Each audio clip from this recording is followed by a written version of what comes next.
wabarakatuh. Bagaimana kabarnya hari ini anak-anak? Alhamdulillah, luar biasa. Allahu Akbar. Sebelumnya saya akan absen untuk pertemuan kali ini. Hadir semua ya? Alhamdulillah. Sebelum kita memulai pelajaran pada pagi hari ini, mari kita berdoa dulu sesuai dengan keyakinan kita masing-masing. Berdoa mulai.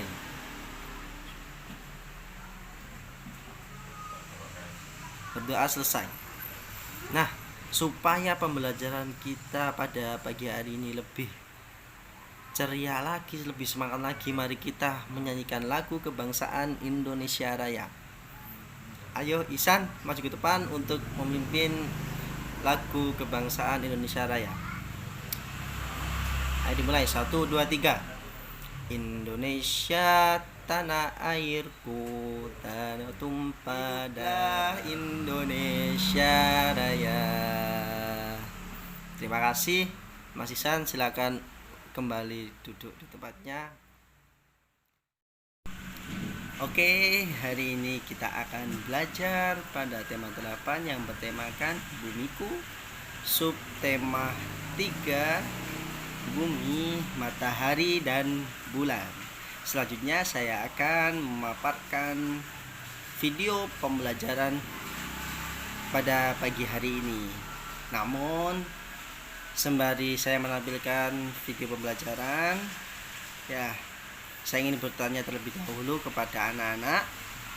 Di sini ada yang tahu apa itu teks non fiksi? Jadi, teks non fiksi adalah karangan yang dibuat berdasarkan kenyataan atau fakta yang ada dalam kehidupan nyata. Nah, biasanya non-fiksi disebut juga dengan cerita yang sebenarnya atau sesuai fakta. Nah, salah satu contohnya yakni contoh teks non-fiksi yang berupa cerita fakta yaitu peristiwa gerhana matahari. Teman-teman sekarang lihat ke video pembelajaran yang saya tampilkan di depan kelas. Nah, definisi gerhana matahari. Gerhana matahari terjadi pada siang hari ketika bulan baru atau bulan mati. Gerhana matahari terjadi ketika bulan, bumi, dan matahari dalam satu garis lurus. Kedudukan bulan berada di antara bumi dan matahari. Kedudukan tersebut menyebabkan cahaya matahari ke bumi terhalang oleh bulan. Nah, karena terhalang oleh bulan, keadaan yang terang berangsur-angsur menjadi gelap saat terjadi gerhana matahari. Bayangan bulan akan menutupi bumi oleh karena bulan lebih kecil daripada bumi. Hanya sebagian tempat saja yang mengalami gerhana matahari. Nah, selanjutnya gerhana matahari itu dibagi menjadi 4 jenis. Yang pertama gerhana matahari total, gerhana matahari cincin, gerhana matahari sebagian, dan yang terakhir gerhana matahari hibrida. Namun kali ini kita akan belajar hanya 3 jenis saja. Yang pertama gerhana matahari total, yang kedua sebagian, dan yang ketiga matahari cincin. Mungkin untuk gerhana matahari hibrida saya akan sampaikan di lain waktu. Oke, yang pertama gerhana matahari total. Dilihat di gambar skema terjadinya gerhana matahari total. Gerhana matahari total terjadi ketika bulan melintas di antara bumi dan matahari sehingga menutupi sebagian atau seluruh cahaya matahari menuju lokasi tertentu di permukaan bumi. Selanjutnya gerhana matahari cincin.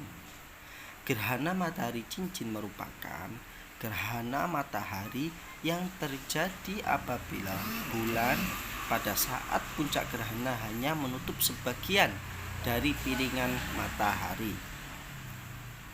Nah, selanjutnya gerhana matahari sebagian.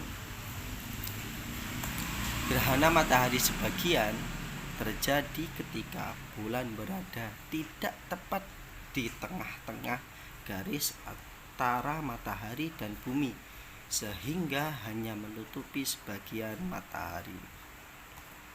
Nah, seperti itu. Nah, selanjutnya perhatikan video yang saya paparkan di depan kelas. Di situ terdapat beberapa soal. Nah, nanti jadi teman-teman disiapkan untuk kertasnya, ditulis, lalu dikerjakan, dan selanjutnya dikumpulkan di depan kelas. Gunanya apa?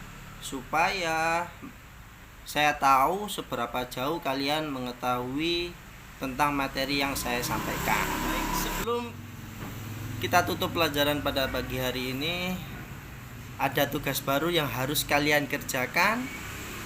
Nah, tugas ini berupa tugas proyek. Saya beri waktu sampai 7 hari untuk menyelesaikan tugas proyek ini.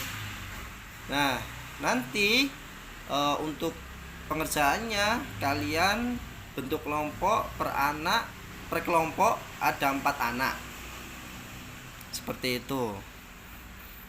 Nah, tugas proyeknya kalian membuat rangkaian terjadinya peristiwa gerhana matahari total. Paham semuanya? Nah. Kalau ada yang kurang paham, silakan ditanyakan. Sudah paham semuanya ya? Alhamdulillah. Baik, saya kira sudah cukup untuk pembelajaran pada pagi hari ini. Selanjutnya mari kita berdoa bersama-sama untuk mengakhiri pembelajaran pada pagi hari ini. Nah, Mas Ansor silakan untuk ke depan memimpin doa. Doa mulai. Sudah selesai. Silakan duduk kembali Mas Ansor. Terima kasih. Jangan lupa ibadahnya dijaga. Setelah ini langsung pulang ke rumah masing-masing. Saya akhiri. Wal muwaffiq ila aqwamit thoriq. Assalamualaikum warahmatullahi wabarakatuh.